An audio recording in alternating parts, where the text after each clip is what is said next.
आज का टॉपिक बड़ा इंटरेस्टिंग होने वाला है। बीएससी फर्स्ट सेमेस्टर फिजिक्स का एक मोस्ट इंपोर्टेंट टॉपिक है टेंसर क्या होता है, कंट्रावेरिएंट और कोवेरिएंट क्या होते हैं, और सब कुछ इस लेक्चर में कवर करने वाले हैं। एक मोस्ट इंपोर्टेंट टॉपिक है तो छोड़ना बिल्कुल नहीं है। यूनिट 4 है इंट्रोडक्शन टू टेंसर्स, और पेपर का नाम याद कर लो mathematical physics and Newtonian mechanics. चलिए मैं स्टार्ट करवा देता हूँ फिर टेंसर। ओके सर, हिंदी में पढ़ाने वाला हूँ मैं tensor. Okay sir, okay okay tensor. अरे भैया ये टेंसर है, टेंशन नहीं है, टेंशन नहीं लेने का, चिल होके जीने का, वही वाला हिसाब बिल्कुल।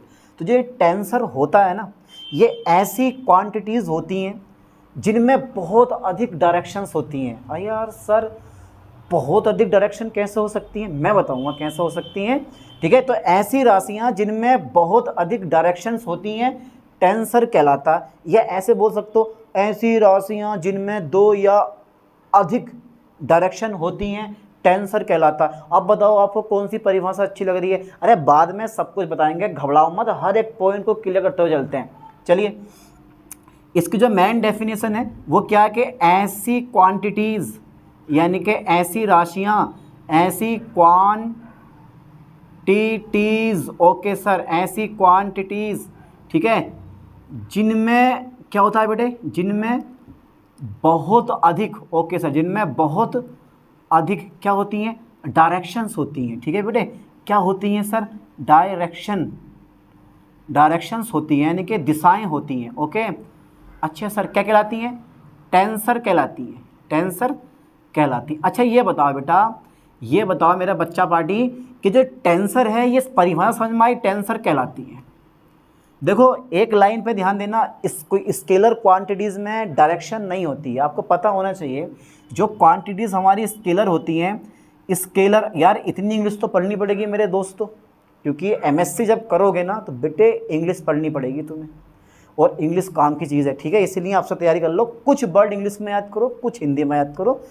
हिंदी प्लस इंग्लिश बराबर इंग्लिश मैं लिख के आओ, कोई दिक्कत नहीं है। ठीक है, तो स्केलर क्वांटिटी का मतलब समझते हो ना आप? स्केलर क्वांटिटी, यानी कि स्केलर क्वांटिटी का मतलब इसको बोलते हैं अदिश राशियाँ। और अदिश राशियों के बारे में आपको पता है कि ऐसी राशियाँ जिनमें केवल क्या होती है, परिमाण होता है, मैग्नीट्यूड होता है, लेकिन डायरेक्शन नहीं होती, वो सबकी सब स्केलर क्वांटिटी होती हैं। और ऐसी राशियाँ जिनमें परिमाण और दिशा दोनों होती हैं वो हमारी सदिश राशियाँ कहलाती हैं। यानी कि भैया यहाँ परिमाण भी होगा पर दिशा नहीं होगी, ओनली परिमाण होगा। अच्छा, वेक्टर क्वांटिटी इसको कहते हैं हिंदी में सदिश राशियाँ। वेक्टर क्वांटिटी ये क्या होती है सर? अरे ये भी होती है, और होना काफ़ी नहीं है, इसमें परिमाण भी होता है और भैया प्लस दिशा भी होती है। और ख़ास तौर पे जिन राशियों में बा आता है वाह, वो सब की सब वेक्टर क्वांटिटी होती हैं। जैसे वल हो गया, जैसे बेग हो गया, जैसे विस्थापन हो गया, जैसे त्वरण हो गया आदि। ये एक शॉर्ट तरीके से बता रहा हूँ मैं। जिन राशियों में व आता है वो वेक्टर क्वांटिटीज़ होती हैं, और जिन राशियों में व नहीं आता है वो लगभग स्केलर क्वांटिटी होती हैं, जिनमें केवल परिमाण होता है। फॉर एग्जांपल चाल, दूरी, ठीक है, चाल हो गई, दूरी हो गई, ऊर्जा हो गई, कार्य हो गया, ये सब कौन सी राशियाँ हमारी? अदिश राशियाँ। समझने का तरीका बड़ा आसान है, ठीक है, घबराओ मत। अच्छा, स्केलर क्वांटिटी और वेक्टर क्वांटिटी, ये अदिश राशि है, ये सदिश राशि है, क्या ये टेंसर है भैया? क्या ये टेंसर है? इसमें तो कोई डायरेक्शन ही नहीं है। हाँ टेंसर है, यानी कि टेंसर हम किसे कहते हैं? टेंसर बराबर scalar quantity plus vector quantity, दोनों को हम टेंसर कहते हैं। ये समझने की कोशिश करो यार, बहुत बहुत अजीब सा टॉपिक है ये, पर समझ जाओगे आप। इसको बोलते हैं जीरो ऑर्डर टेंसर। इसको बोलते हैं अगर वेक्टर क्वांटिटी में 1 डायरेक्शन है तो उसको बोलेंगे हम फर्स्ट ऑर्डर टेंसर, और अगर डायरेक्शन 2 है हमारे पास तो उसको बोलते हैं सेकंड ऑर्डर टेंसर। हाँ ये बात है सर, और क्या? अरे भैया टेंसर स्केलर क्वांटिटी और वेक्टर क्वांटिटी दोनों हो सकती है, लाइन पे ध्यान देना। चलिए मैं लिख दे रहा हूँ इस चीज़ को। जो मेरे पास स्केलर क्वांटिटी होती है ना, स्केलर क्वांटिटी में स्केलर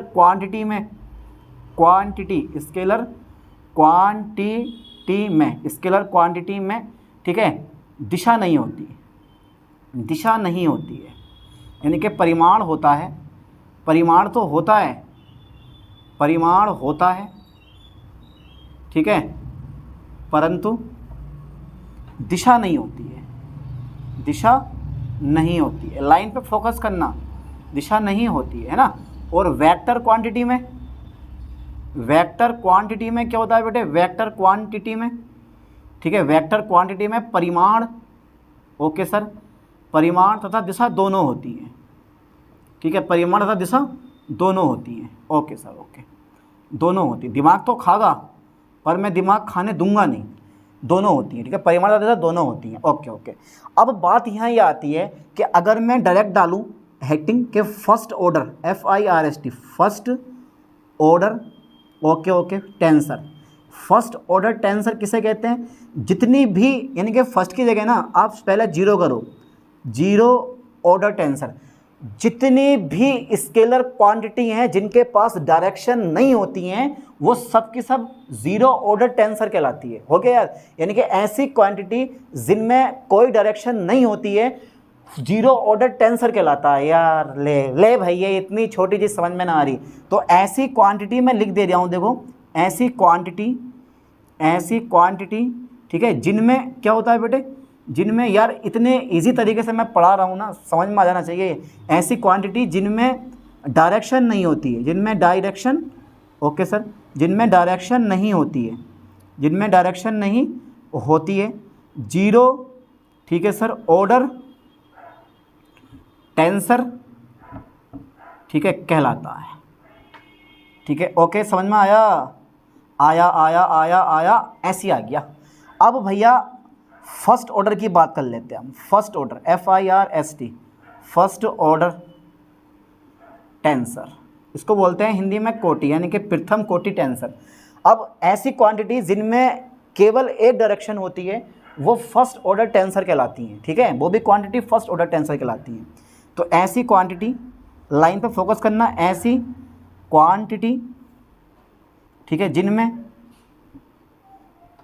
एक डायरेक्शन होती है, वन डायरेक्शन होती है, one direction, okay sir, one direction होती है, क्या कहलाती है हमारी, first, okay sir, order, first order tensor कहलाता है, फर्स्ट ऑर्डर टेंसर कहलाती हैं, ओके सर। अच्छा बेटे ज़रा और बताओ, इसे हटा दें इसको, ठीक है।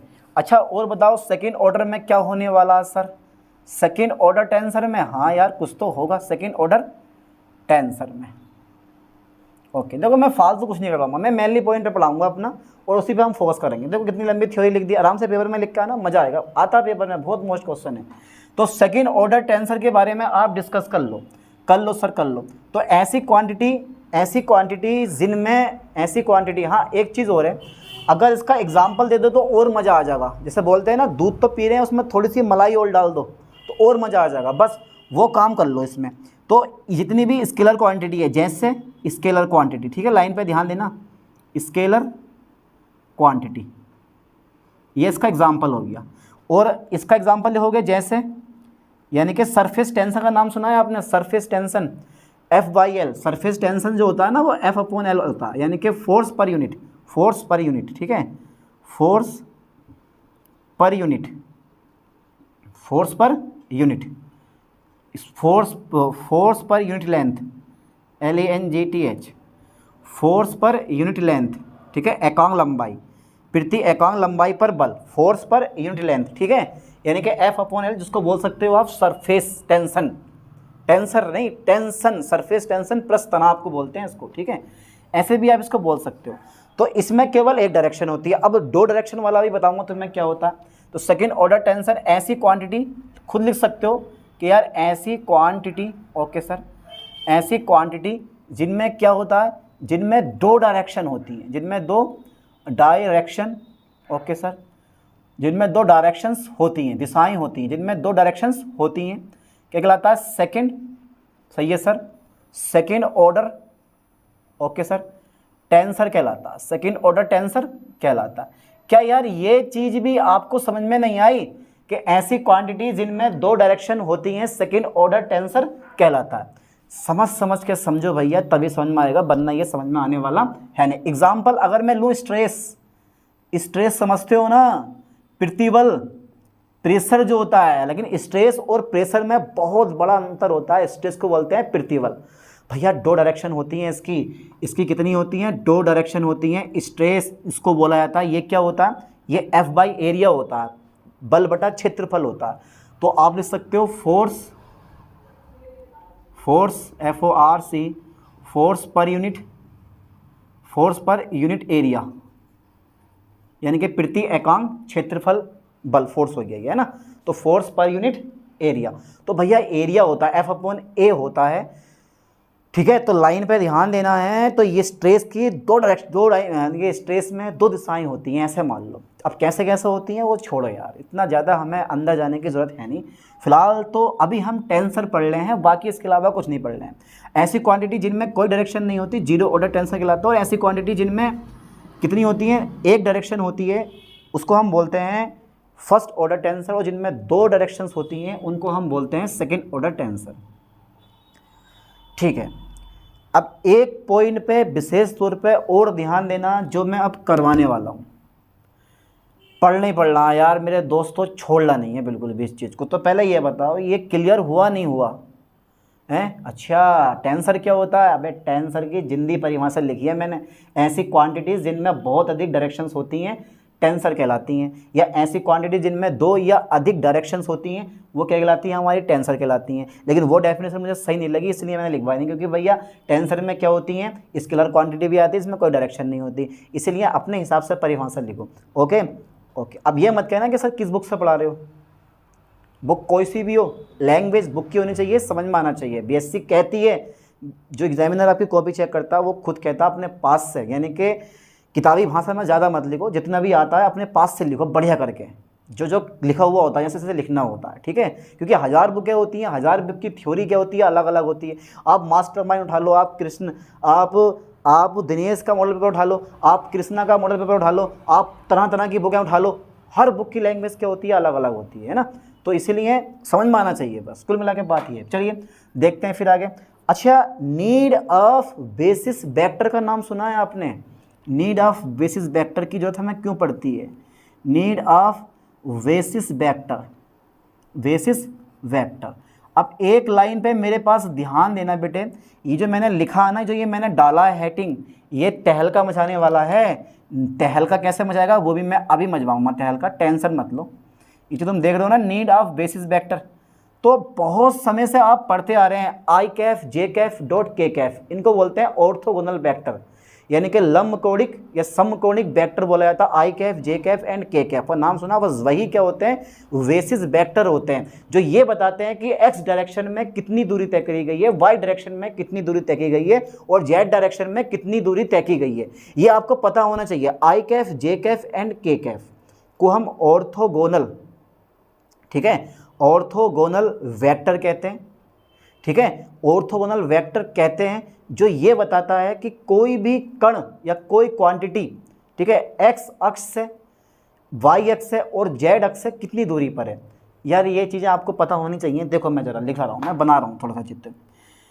फॉर एग्जाम्पल मैं 3D स्पेस में एक वेक्टर क्वांटिटी लूँगा। ये मेरे पास है, ये क्या है? मेरे पास 3 डायमेंशन है। इसको मैंने x माना, इसको मैंने y माना, इसको मैंने z माना। लाइन पे ध्यान देना, ठीक है। ये जो पॉइंट है ना मेरे पास, ये हो गया मेरे पास आई कैफ, ये वाला पॉइंट मेरे पास कौन सा हो गया बेटे? जे कैफ हो गया। ये वाला पॉइंट मेरे पास कौन सा हो गया? के कैफ हो गया। एक पार्टिकल मेरे पास ये आएगा, ये पार्टिकल है मेरे पास, कितना होगा? x, y, j, यानी कि x, y, z, ठीक है, इस पॉइंट से। अब देखो इस, यानी कि y अक्ष से ये कितनी दूरी पर है, और x अक्ष से ये कितनी दूरी पर है, और ये जेड अक्ष से कितनी दूरी पर है, ठीक है। जेड अक्ष से कितनी दूरी पर है, ये सब कौन बताता है? आई कैफ, जे कैफ एंड के कैफ। आई कैफ, जे कैफ एंड के कैफ, यानी कि बेसिक वेक्टर, बेसिस वेक्टर जो होती हैं वो ऐसी क्वांटिटी होती हैं जो ये बताती हैं कि पार्टिकल, यानी कि कोई पॉइंट, ठीक है, कितनी दूरी पर है या कितनी दूरी चला है। फोकस करना ठीक से इस लाइन पे, ठीक है। जैसे फॉर एग्जांपल देखो, मैं मानता हूँ, माना ये संरचना कौन सी है? 3 डायमेंशन 3D में एक पॉइंट क्या है मेरे पास P है, एक पॉइंट क्या है मेरे पास, एक point P x, y, z है, ठीक है।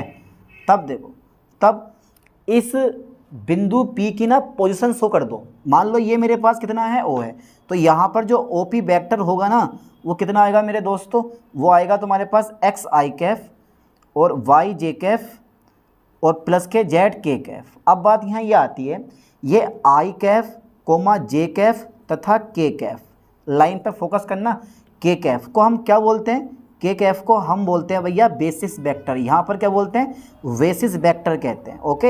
ओके सर, बेसिस वेक्टर कहते हैं। अब ये क्या बताता, अब देखो क्या बताता है, इस पर थोड़ा ध्यान देना। अब ये बताता क्या, चलिए मैं थोड़ा सा लिखवा दूँ, यानी कि यह ऐसी क्वांटिटीज़ होती हैं, यह ऐसी क्वांटिटीज़ होती हैं। चलिए मैं यहाँ लिखवा देता हूँ, इस चीज़ को हटाओ, यह ऐसी क्वांटिटीज़ होती हैं, ठीक है, ऐसी क्वांटिटीज़ होती हैं, ये ऐसी क्वांटिटीज़ होती हैं।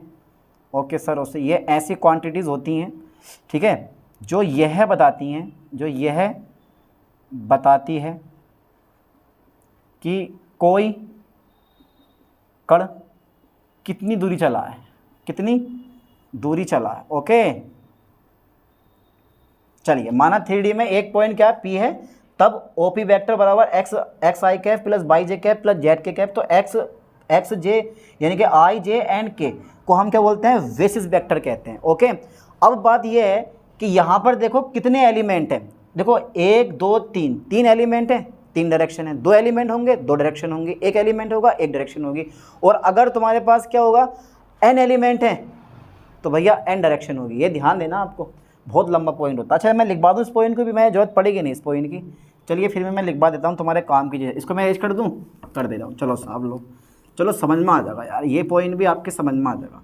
तो basis vector i cap j cap and k cap, लंबकोणिक इनको लंबकोणिक वेक्टर भी कहते हैं, यानी कि लंबकोणिक सदिश भी कहते हैं इनको। चलिए मान लो सेम टू सेम कहानी क्या है मेरे पास, मान लो मेरे पास OP वेक्टर कितना हो गया मेरे पास इस समय, मान लो मेरे पास 2i कैफ 2j कैफ मतलब 3j Kaif and 4k Kaif. तो कितने एलिमेंट है, ठीक है, यहाँ यानी कि इसमें क्या 3 एलिमेंट है, इसमें कितने एलिमेंट है, इसमें 3 एलिमेंट है। ओके सर, ओके, इसमें 3 अवयव हैं, इसमें 3 एलिमेंट्स हैं। तो कितनी डायरेक्शन होंगी, तो 3 डायरेक्शन होंगी, तो 3 डायरेक्शन होंगी। Okay sir, okay, DIRECTION, 3 direction होंगी। मान लो अगर मेरे पास OP वेक्टर में मेरे पास 2 ही एलिमेंट है, कितने एलिमेंट है, इसमें 2 एलिमेंट है, इसमें कितने हैं, इसमें 2 एलिमेंट है, इसमें 2 एलिमेंट, इसमें 2 एलिमेंट है, इसमें 2 एलिमेंट है। तो कितनी डायरेक्शन होंगी, इसमें 2 एलिमेंट है तो 2 डायरेक्शन होंगी। ठीक है, लाइन पे ध्यान देना, तो 2 डायरेक्शन होंगी। वो तो यार सबको पता है, छोड़ो इस चीज़ को, चलो आगे बढ़ाते हैं। अगर n एलिमेंट है तो n डायरेक्शन होंगी। ओके सर, ओके, हो गया क्लियर, इतना कर लिया यहाँ तक। चलिए बेसिक वेक्टर यानी कि टेंसर हमारा पूरा हो गया। तो टेंसर आप कवर करो बढ़िया करके, मैंने टेंसर की परिभाषा लिखवा दी। ठीक है, टेंसर क्या होता है सब कुछ समझा दिया, इससे ज़्यादा मैं समझाने वाला हूँ नहीं। अब फोकस करना, देखो इसमें 3 एलिमेंट हैं तो 3 डायरेक्शन होंगी। ओपी वेक्टर अगर 2i cap plus 3j cap है तो इसमें 2 एलिमेंट है तो 2 डायरेक्शन होंगी। ओके, चलिए हटा दूँ मैं इसको, फिर हटा दे रहे हैं। चलिए साहब, लो साहब, यहाँ तक हमारा क्लियर हुआ, हो गया होगा क्लियर, घबराओ मत, डरो मत यार, सब कुछ हो जाएगा। अब बात आती है कंट्रावेरिएंट एंड कोवेरिएंट। तो सबसे पहले हम बात करेंगे कंट्रावेरिएंट की, ज़्यादा बड़ा ना, छोटा सा टॉपिक है। चलिए साहब,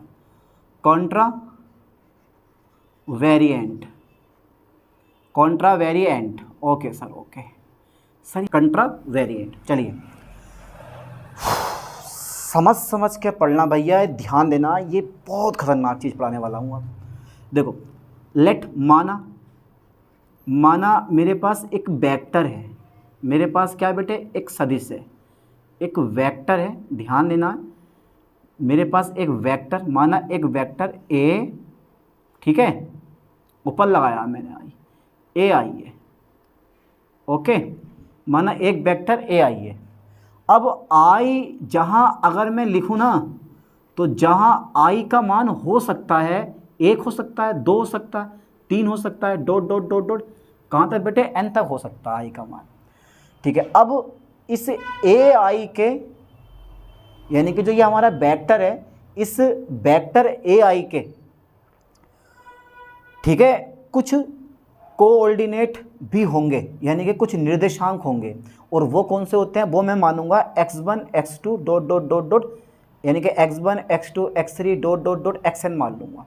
ठीक है, का फंक्शन होता है, ऐसा मान लो कि ये फंक्शन होता है। कहने का मतलब ये है, यानी कि जो ये ए आई हमने वेक्टर माना है ना, ए आई जो होता है वो कोऑर्डिनेट ठीक है, कोऑर्डिनेट कौन कौन से भैया, छोटा वाला x1 लिखो, x1 यानी कि x1 comma x2 dot dot dot dot dot, action का क्या होता है, फंक्शन होता है। एक्शन का क्या होता है बेटे, का फंक्शन होता है, ध्यान देना है। ठीक है सर, फंक्शन होता है, ओके ओके ओके, फंक्शन होता है। ठीक है बेटे, अब क्या करना है, इस ए आई को दूसरे कोऑर्डिनेट सिस्टम में हमें चेंज करना है, यानी कि ट्रांसफॉर्मेट करना है। यानी कि यदि ए आई, लाइन पे ध्यान देना, यदि ए आई का ट्रांसफॉर्मेट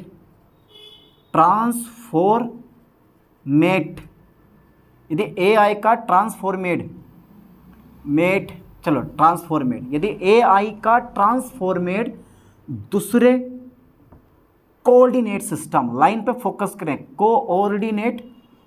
कोऑर्डिनेट सिस्टम, क्या नाम दे दें इसको हम भैया, प्राइम में चले जाएं, एक्स, ये छोटा वाला एक्स बना लेना आप, कोई दिक्कत नहीं है, इसको भी छोटा कर लेना सही करके, तो मैं छोटे वाले एक्स लूँगा। ठीक है, एक्स प्राइम 1 हो जाएगा मेरे पास, फिर कोमा एक्स प्राइम मेरे पास 2 हो जाएगा, dot dot dot ex prime मेरे पास कितना हो जाएगा बेटे, n हो जाएगा, ये कितना हो जाएगा, n। ठीक है, यदि ए आई का ट्रांसफॉर्मेट दूसरे coordinate system x-1 x-2 dot dot dot x-n में हो तो अकॉर्डिंग टू द रूल, नियम के अनुसार हो तो आप इसको पता है क्या लिख सकते हो, आप इसको लिख सकते हो a, ठीक है, प्राइम यानी कि a डैश, और लिख सकते हो आप i। ठीक है, a डैश i। ठीक है, लाइन पे ध्यान देना, बराबर a अल्फ़ा, ठीक है, लाइन पे ध्यान देना, फिर करली या डेल बोल दिया मैंने, डेल x i यानी कि प्राइम यानी कि डैश और i अपॉन डेल, और बेटे मेरे पास x और अल्फ़ा कहाँ हो जाएगा हमारा, ऊपर आ जाएगा। ठीक है, लाइन पे ध्यान देना, ये हो गया मेरा, यह अवयव क्या कहलाता है, यह अवयव, ठीक है, यह अवयव कंट्रावेरिएंट कहलाता है। यानी कि यह अवयव जो होता है ना, यह अवयव, ठीक है, फर्स्ट ऑर्डर के लिए, फर्स्ट ऑर्डर के लिए, ठीक है, कंट्रावेरिएंट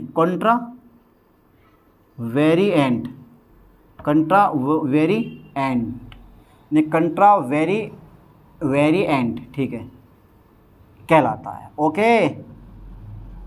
ओके सर, कंट्रावेरिएंट कहलाता है। ठीक है, हो जाएगा यार, ए डैश आई यानी कि a dash i equal to a alpha del x i del, ठीक है, del x dash i upon del x alpha.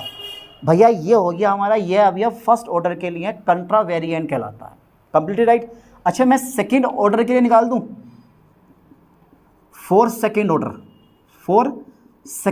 Okay sir, okay, for second order, ठीक है सर, निकाल दो, छोड़ो मत सर कुछ भी, फॉर सेकंड ऑर्डर। चलिए सेकंड ऑर्डर के भी निकाल देते हैं, निकालना, चलिए कैसे निकालोगे, देखो कुछ नहीं करना, ए, ठीक है, यानी कि मेरे पास क्या आ जाएगा आई कैफ, और मेरे पास क्या आ जाएगा बेटे जे कैफ, ए आई कैफ जे कैफ, ओके सर, ओके, बराबर, लाइन पे ध्यान देना, ए अल्फ़ा और बीटा मेरे पास ऐसी जाएगा, ठीक है, और बाकी ठीक इसे लिख लो ऐसी, डेल एक्स प्राइम आई, ठीक है, upon del x alpha into del X prime J upon del, ठीक है, X beta, del X beta, ये हमारा आ जाएगा। ठीक है, इस पे लाइन पे ध्यान देना। Okay sir, completely right. तो ये जो है ना मेरे पास, ये किसके लिए आया बेटे, ये जो आया है ये आया सेकंड ऑर्डर के लिए जिसमें 2 डायरेक्शन होती हैं, यानी कि ये फर्स्ट डायरेक्शन जिसमें 1 डायरेक्शन होती है, और ये किसके लिए आया, ये आया सेकंड डायरेक्शन के लिए। ठीक है, किसके लिए आ गया बेटा, ये सेकंड डायरेक्शन की। इसको बढ़िया करके कवर करो। ठीक है, तो फॉर सेकंड ऑर्डर के लिए a i j equal to i j x alpha x beta और ए अल्फ़ा बीटा। ठीक है, ओके, हो गया इतना। अब कोवेरिएंट को कन्वर्ट करना है, काय को, कोवेरिएंट को। चलिए सेम टू सेम यही कहानी मैं कोवेरिएंट के लिए यूज़ करूँगा। डाल देते हैं hating covariant, covariant. Okay sir, okay, चलिए ठीक है सर। देखो अब मैं कैसा लिखने वाला हूँ, ध्यान देना लाइन पर। देखो मैं पहले कंसीडर कर लो, एक माना, क्या माना, माना एक वेक्टर, हाँ सर एक वेक्टर, माना एक वेक्टर, हाँ कितना है मेरे पास, ए आई है। ओके, माना एक वेक्टर कितना बेटे, ए आई है, और आई का मान कितना होगा, आई का मान 1, 2, 3 डॉट डॉट डॉट कितना होगा बेटे, एन होगा। तब देखो, तब हम इसको क्या लिख सकते हैं, तब वही सेम कहानी लौट फिर के, तब ए आई, ठीक है, इसको मान लिया मैंने प्राइम, ठीक है, बराबर ए। अब जो अल्फ़ा ऊपर था ना वो मेरे पास कहाँ आ जाएगा, इस टाइम जो है मेरे पास नीचे आ जाएगा। ठीक है, और ये जो है ना ऐसे पलट जाएगा, ध्यान देना, ये पलट जाएगा del x alpha upon del x dash I, बाकी सेम ऐसे रहेगा, बाकी हमें कुछ नहीं बोलना। ये मेरे पास क्या हो गया, यह अवयव मेरे पास क्या कहलाता है भैया, यह अवयव मेरे पास, देखो मैंने पलट दिया इन दोनों चीज़ों को, ये ऊपर पहुंच गया, ये वाला कहाँ गया मेरे पास, नीचे आ गया। ठीक है, और यह जो अवयव होता है ना मेरे पास, यह अवयव क्या कहलाता है भैया, यह अवयव कोवेरिएंट कहलाता है, कोवेरिएंट कहलाता है। ठीक है, कोवेरिएंट, यह अवयव कोवेरिएंट कहलाता है। ओके, चलिए साहब, तो कॉन्ट्रावेरिएंट एंड कोवेरिएंट भी मैंने कवर कर लिया। तो कॉन्ट्रावेरिएंट ज़्यादा बड़ा नहीं है, सिंपल सा है, आराम से कवर करो। कहने के कॉन्ट्रावेरिएंट भी ज़्यादा बड़ा नहीं है और आपके पास कोवेरिएंट भी ज़्यादा बड़ा नहीं है, तो आसानी से समझ में आ जाएगा। इसको सही करके लिख लिख के बार बार याद करो। आई होप कि ये टॉपिक आपको समझ में आ जाएगा। ठीक है, चलिए मिलते हैं नेक्स्ट वीडियो में नेक्स्ट लेक्चर के साथ। थैंक्स।